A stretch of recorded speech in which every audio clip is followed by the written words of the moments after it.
சரிங்க, மன்னிச்சுக்கோங்க. என் மேலதான் தப்பு. சாப்பிட வாங்க. அப்படி வாடி வலிக்கு. எப்பவும் நீ தானே இறங்கி வருவ. இந்த தடவை என்ன ஓவரா முறுக்கிக்கிட்டு தெரிஞ்சா? ஆமா, என்ன இந்த திடீர் ஞான உதயம்? எங்க அம்மா தான் சொன்னாங்க.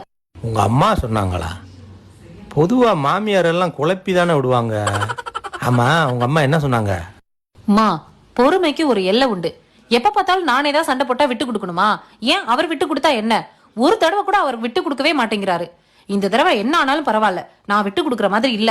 அவரா வந்து பேசினா பேசட்டும், இல்ல பேசாமே இருக்கட்டும். புருஷன் பொண்டாட்டிக்குள்ள சண்டை வர்றது சகஜம்மா. நான் ஒண்ணு சொல்றேன் கேட்டுக்க. யாருக்கு அன்பும் பாசமும் அதிகமா இருக்கோ, யார் அறிவாளியோ அவங்க தாமா விட்டு கொடுத்து போவாங்க. முட்டாள் தாமா விட்டு கொடுக்க மாட்டாங்க. நான் ஒரு முட்டாளுங்க. ரொம்ப நல்லா படிச்சவங்க 4 பேரு சொன்னாங்க.